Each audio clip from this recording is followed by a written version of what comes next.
Bom dia pessoal, tudo bem?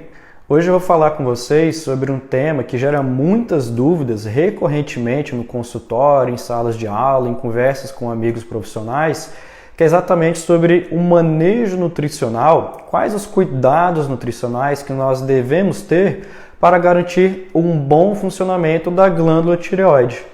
Então, quando a gente fala da glândula tireoide, antes de a gente entrar nesses aspectos e nos cuidados nutricionais que nós devemos ter enquanto nutricionistas, vamos entender um pouquinho rapidamente a fisiologia dessa glândula.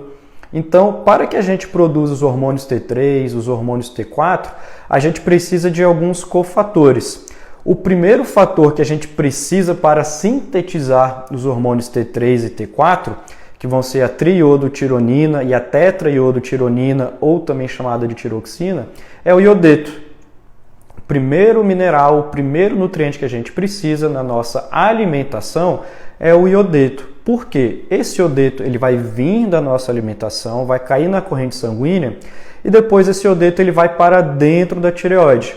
E quem faz esse processo é um cotransportador que fica ali na membrana da tireoide chamada de NIS, que é a transportadora de sódio e iodeto, que ela é uma cotransportadora, ou seja, ela pega esse iodeto, só que para jogar para dentro da tireoide, ela também traz o sódio, por isso que ela é um cotransportador. Ela não transporta somente o iodeto, ela joga iodeto, mas também joga o sódio. Então, o primeiro aspecto que nós devemos atentar na nossa alimentação é garantir bons níveis adequados na dieta de iodeto. E onde é que a gente acha isso? No sal, exatamente. O sal aqui no Brasil, ele é fortificado com esse mineral. Então, muitas vezes ficou disseminado que consumir muito sal gera pressão alta, gera hipertensão arterial sistêmica. E isso não é verdade tanto dessa forma. Para que você tenha hipertensão arterial sistêmica permanente por conta do consumo de sal, isso a gente ainda não tem muito consenso na ciência. Porque o sódio, o sal, ele aumenta a pressão arterial de forma aguda, de forma pontual. Então, para que você tenha uma hipertensão arterial sistêmica patológica, permanente, definitiva, somente por consumo de sal excessivo, é muito difícil. Porque geralmente o consumo desse sal, ele vem aliado com consumo excessivo de carnes vermelhas, consumo excessivo de frituras, às vezes de carboidratos refinados. Então, não é exatamente o sódio que gera essa hipertensão arterial sistêmica, é toda essa atmosfera dietética que corrobora para esse processo inflamatório. Então, voltando aqui para a produção dos hormônios tireoidianos, o primeiro ponto que a gente tem que garantir na dieta é bom consumo de sal para que você tenha boas doses de iodeto. Por que eu falo iodeto? Porque esse iodeto ele ainda não está na forma orgânica para ser adicionado ao hormônio tireoidiano. Então, legal, então a gente consumiu o iodeto, é o nutriente número 1. Esse iodeto ele vai para o folículo da tireoide pelo cotransportador de sódio e iodeto. E depois esse iodeto ele tem que ir lá para o centro da tireoide, que é o coloide da tireoide.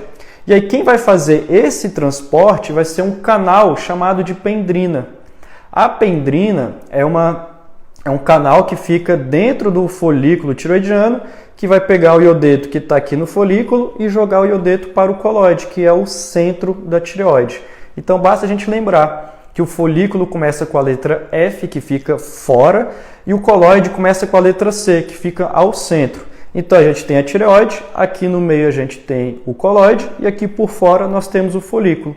E aí o iodeto ele vem para cá, para o folículo, ele entra pela NIS, depois vai vir a pendrina, vai pegar esse iodeto que está aqui no folículo e jogar para o coloide, para o centro da tireoide.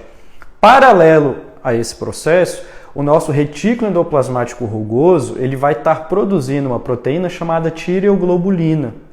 E essa proteína ela tem um pouco mais de 2.700 aminoácidos, onde 5% deles são constituídos pelo aminoácido tirosina. Por isso que a gente fala que os hormônios tireoidianos são hormônios derivados de tirosina, porque 5% dos aminoácidos presentes na tireoglobulina são exatamente a tirosina. Então, o seu retículo endoplasmático ele fez a tireoglobulina, depois ele pega essa tireoglobulina e joga para o coloide. E é exatamente lá no coloide que está o iodeto. Agora, a próxima etapa é a gente organificar esse iodeto, transformar ele em iodo. E quem faz isso são enzimas das classes das oxidases. Então, por isso que a nossa alimentação, pessoal, ela também não pode ter muito antioxidante, porque a gente também precisa de oxidantes, a gente também precisa de pró-oxidantes. Então, quem vai fazer o primeiro processo de organificação de iodo é exatamente a peroxidase, que é derivada do superóxido de hidrogênio, que é o H2O2. Então, se tem muito antioxidante, você não faz a organificação do iodo. Então, muito cuidado nessa excesso de antioxidante o tempo inteiro. Então, depois que a gente oxida o iodo, vai vir uma outra enzima da classe das oxidases, que é a tiroperoxidase, e vai pegar esse iodo, que já está quase 100% organificado, e vai pegar o iodo e colocar no aminoácido tirosina. Então, imagine, aqui tem a tiroglobulina, nós temos vários aminoácidos tirosina, e aí a tiroperoxidase pega esse iodo e coloca no aminoácido tirosina. Quando o aminoácido tirosina tem um iodo, ele vai ser chamado de monoiodotirosina. Depois a tiroperoxidase vai colocar outro iodo. Agora a gente tem 2 iodos, então nós temos a diiodotirosina. Depois a gente tem uma diiodotirosina, que nós chamamos de DIT, e essa DIT ela vai ser incorporada a outra DIT. Então, 2 iodos com 2 iodos, nós temos agora a tetraiodotironina. Então, lembre-se, a MIT, que é a monoiodotirosina, e a DIT, é a diiodotirosina, elas são chamadas de mono e diiodotirosina, porque elas ainda não têm função metabólica. E quando o T1 e o T2, eles viram T3 e T4, aí a gente vai trocar a palavra tirosina por tironina, tá? Então é monoiodotirosina, diiodotirosina, e aí nós vamos ter a tetraiodotironina ou a tiroxina, que é o T4, porque tem 4 iodos na molécula de tirosina. E nós teremos também a triiodotironina, porque o T3 e o T4 eles têm função metabólica.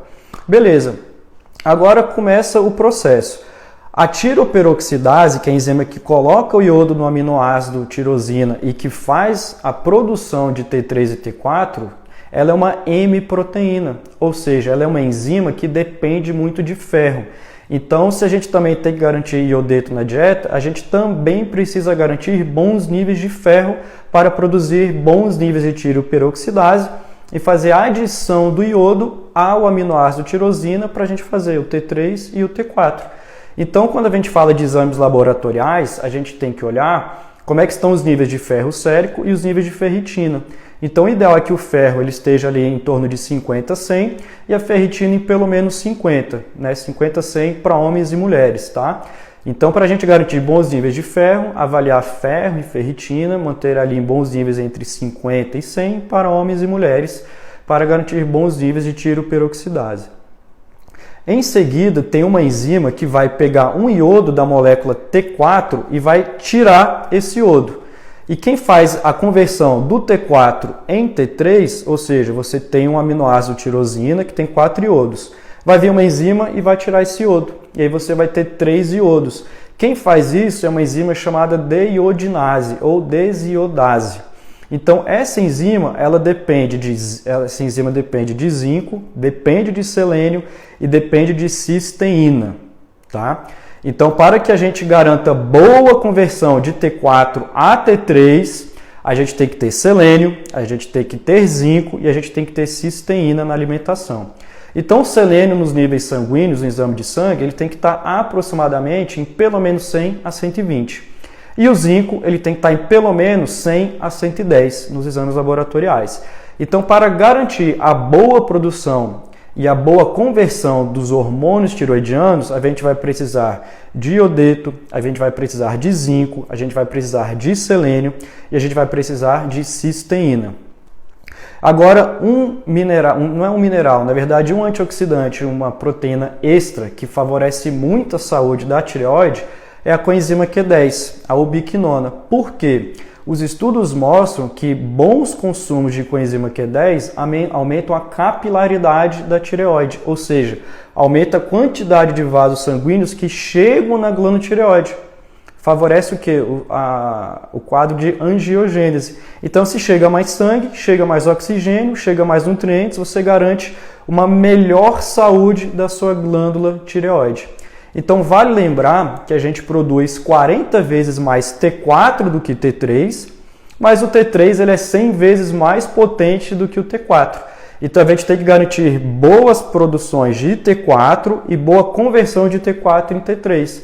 Então, de uma forma resumida, para você produzir o hormônio T4 e fazer conversão do T4 em T3 e produzir muito hormônio T3, a gente precisa de iodeto, a gente precisa de zinco, a gente precisa de selênio, a gente precisa de cisteína e a gente precisa de ferro. Espero que vocês tenham gostado. Qualquer dúvida que vocês tiverem, me manda um direct, fala comigo, deixa a mensagem aqui. Espero que vocês tenham gostado do conteúdo. Boa sorte, bons atendimentos. Grande abraço.